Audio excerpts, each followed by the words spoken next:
जगन्नाथपुरी, जगन्नाथ भगवान की स्थापना करने वाले जो राजा थे इंद्रद्युम्न उनका नाम था। उनके कोई संतान नहीं थी और वो जगन्नाथ भगवान से बहुत प्रेम करते थे। एक बार जगन्नाथ भगवान प्रकट हो गए और बोले राजा से, रानी से, गुंडीचा रानी थी, इंद्रद्युम्न राजा थे। बोले तुम्हें क्या चाहिए? भगवान को पता था कि इनकी संतान नहीं है, तो भगवान ने कहा क्या मैं पुत्र दे दूं आपको? आपके पुत्र नहीं है? तब गुंडीचा रोने लगी और कहने लगी प्रभु आप ये बताएं, आपको किसने कहा कि संतान नहीं है मेरी? हमारे 3 संतान हैं। अच्छा, हमारे 3 संतान हैं।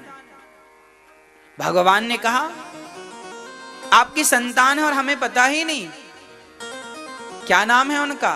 तब गुंडीचा मां ने कहा मेरे बड़े बेटे का नाम है बलभद्र, छोटे बेटे का नाम है जगन्नाथ और बेटी का नाम सुभद्रा है। तुम तीनों हमारे ही तो पुत्र हो।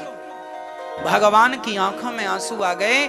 लोग, जमाने के लोग, दुनिया के लोग सांसारिक पुत्र के लिए रोते हैं, पर ये तो कृष्ण को अपना मान बैठे हैं, भगवान को अपना मान बैठे हैं। अरे बेटा बेटी से गति नहीं है, गति चाहते हो तो भगवत भक्ति करो। मीराबाई के भी कोई संतान नहीं थी तो नाम बताओ,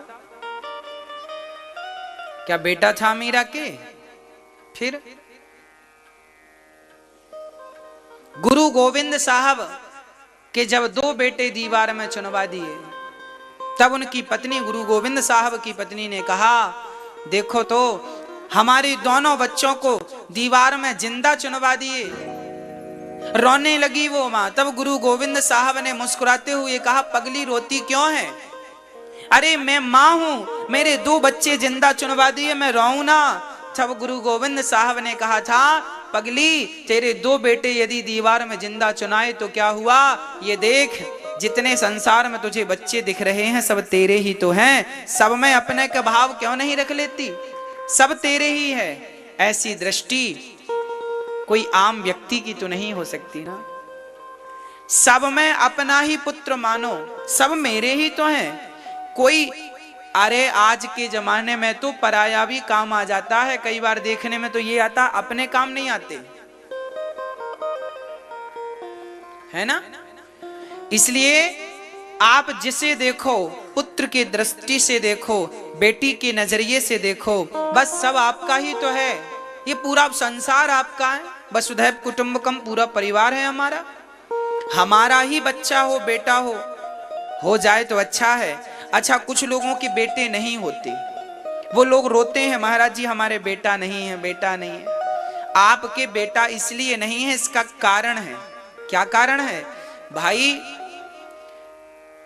पिता का ऋण हमेशा पुत्र चुकाता है। बैंक से पिता ने 10 लाख रुपए यदि लोन लिए हैं, कर्जा लिया है, तो पिता ना चुकाएगा तो कौन चुकाएगा? बैंक किससे मांगेगी?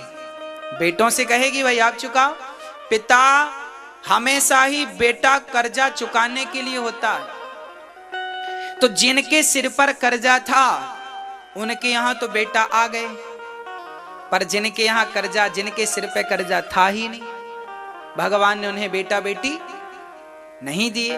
अब वो लोगों को देख देख समझते हैं भाई सबके बेटा है, मेरे नहीं है।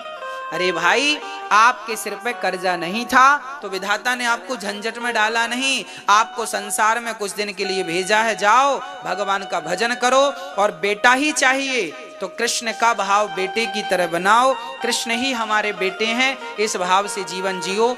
दुनिया में वो बहुत अच्छे हैं जो भगवान की प्रसन्नता में अपने आप को प्रसन्न रखते हैं, जो भगवान की मर्जी में अपने आप को प्रसन्न रखते हैं। ईश्वर की मर्जी दें तो खुश और ना दें तो खुश। कर्जा था जिनके सिर पर उनके बेटे हैं, कर्जा नहीं था जिनके सिर पर उनके कोई संतान नहीं है। तो अब आप ही बताओ कि जिन पे कर्जा है वो लोग ज्यादा सुखी हैं या जिन पे कर्जा नहीं है वो ज्यादा सुखी? बोलो। जिन पे कर्जा नहीं है वो ज्यादा सुखी है। इसलिए आप सुख स्वरूप हैं, पर अब लोगों को देख देख के अब लगता है बेटा बेटा बेटा, लोग रोते भी हैं बेटा नहीं है बेटा नहीं।